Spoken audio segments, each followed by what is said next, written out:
খোলা গাড়ি চালামু, শান্তিতে ঘুমামু, ভাত খামু, রাষ্ট্রের কাম। 5টা মৌলিক অধিকার রাষ্ট্র দিতে বাধ্য, একটাও তো দেয় না। রাষ্ট্র যদি দেয় না তো সংবিধান কি দরকার? প্রথমে সংবিধানে ধরতে হলে 5টা মৌলিক অধিকার দেওয়া দরকার। রাষ্ট্র আছে, এটা কি? অন্ন, বস্ত্র, চিকিৎসা। একটাও দেয় না। দেয় না কেন? আমরা চাইতে জানি না, মোট কথা চাইতে জানি না। সংবিধানে আছে রাষ্ট্রের মালিক জনগণ। আসলে কি আপনারা জনগণ কাতারে পড়েন? পড়েন না। কেন পড়েন না? জনগণের কাতারে আপনারা ধরে না। 100 জনের ভিতরে 5 জনের জনগণ, 95 জনের অমানুষ। অমানুষ এই কারণে অধিকার আদায়ের পক্ষে থাকে না, তারা দালালি করবার শিখে যায়, লবিং করবার শিখে যায়। সুবিধাভোগী কিছু লোক আছে, দেখবেন ব্যানার নিয়ে খাড়াই যায়। আজ কয়েছিল একজনে আন্দোলন করবেন আপনি, ফসল খাইব অন্যজনে। তা কি সম্ভব?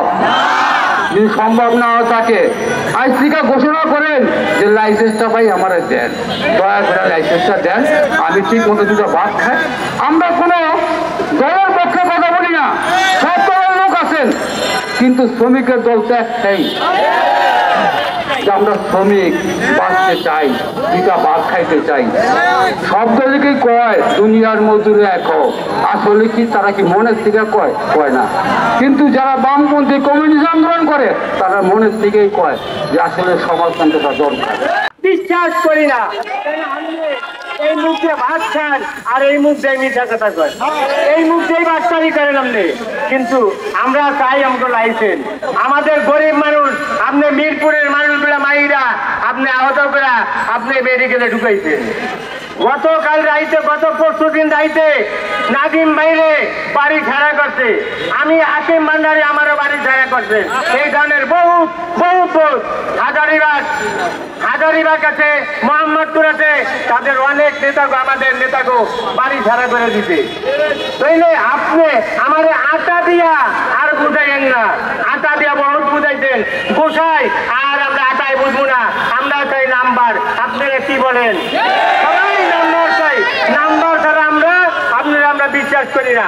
আপনি এখন একটা, তখন আর একটা, তখন কলকাতা বিশ্বাস করি না, এখন যেটা দিবেন আমাদের এখন, তখন কলকাতা আপনি বিশ্বাস করি না। আমার মিরপুর ভাইয়ের যারা যারা জেলে নিতেন তাদের এই মুহূর্তে আমার খারাপ দিতে হবে। আর যারা যারা আহত মেডিকেলে আছে তাদের কর্মসংস্থান ব্যবস্থা, তাদের যে ভাই, তাদের বাচ্চা কাচ্চা যে কি অবস্থা চলতে আছে এটা খুব ভালো করে জানেন।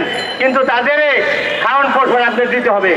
1 নম্বরে খাওয়ান পোষণ দিতে হবে, তাদের মেডিকেলের খরচা আপনার দিতে হবে, ওষুধ খরচা সব দিতে হবে। আপনার লোকে করছে এটা, আপনার অর্ডার হয়েছে এটা, কিন্তু আমাদের এই লোকের কর্মসংস্থান করে দিতে হবে। আপনি এই কইবেন যে আমার গাড়ি উড়ে যাও, গাড়ি উড়ে যায়। আপনি যে উপর দেওয়া করছেন, রোড করছেন, এই রোডে বেড়ে জাম লাগে, নিচে তো জাম লাগে না?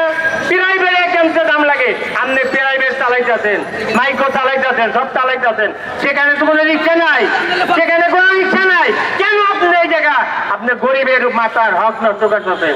আপনি জানেন যে গরিবে ধাক্কা দিলে কি হয়?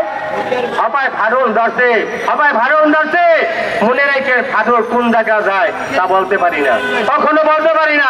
এই গরিবে যদি ধাক্কা দেয় তাহলে আপনার অনেক দূরে যাইতে হবে। এই গরিবে ধাক্কা দিলে অনেক দূরে যাইতে হবে।